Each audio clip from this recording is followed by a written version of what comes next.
Yo mga par, kamusta? Ang real talk ni Thurman kay Errol Spence at Casimero nagrebat kay Gibbons. Pero bagong lahat mga idol, suportahan nyo naman ang ating channel. Maraming salamat po.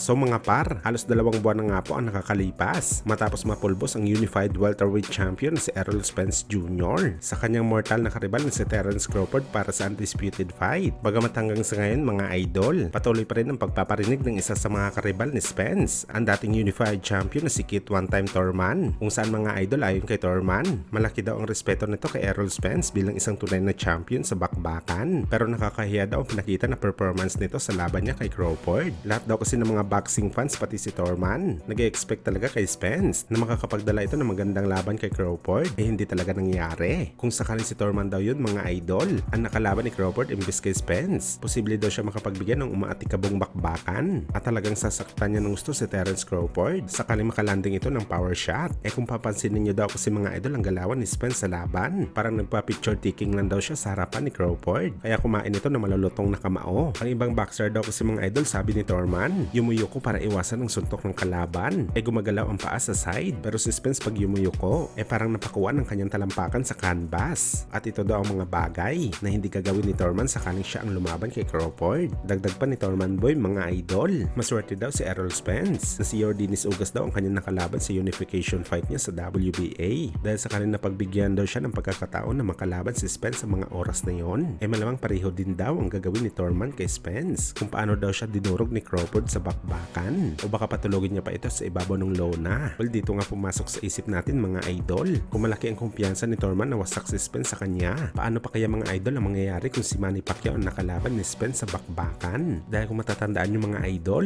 si Boss Manny ang nagwasak sa pagbumuka ni Thurman boy. Kung bilis ng footwork ang pag-uusapan mga idol, di masamak na 3 times ang bilis ni Pacman kay Thurman kay Spence pa kaya? Sa interview ni Thurman mga idol, hindi niya naman nabanggit ang reaksyon niya sa bakbakan ni Spence at Pacman, pero nahalata sa mukha ni Thurman mga idol na sa nakita nito nagalawan ni Spence sa laban nito kay Crawford, parang gustong sabihin nito na malaki ang tsansa ni Pacquiao na manalo kay Spence sakaling natuloy ang kanilang naudlot na bakbakan. Sa kabilang banda naman mga idol, matapos nga po mag-offer ang MP Promotion President Sean Gibbons kay General Casimero, nabibigyan daw siya ura mismo ng isang world title fight kapag bumalik siya sa MP Promotion at baklasin ang kanyang kapatid bilang isang trainer. Bagamat sa naging rebat naman dito ni Casimero mga idol, kagaya sa ina-expect natin, hindi siya nagpakita ng interes kung ano man ang offer sa kanya ng MP Promotion. Ayon kay Cuadro Alas, wala daw siya panahon sa ganitong kwento. Sa ngayon ang buong panahon nito, ginugugol niya sa kanyang training para sa kanyang preparasyon sa laban nito sa October kontra kay Yukinori Oguni na gaganapin sa Japan, at wala daw siya alam sa mga nangyayari o nagaganap sa social media.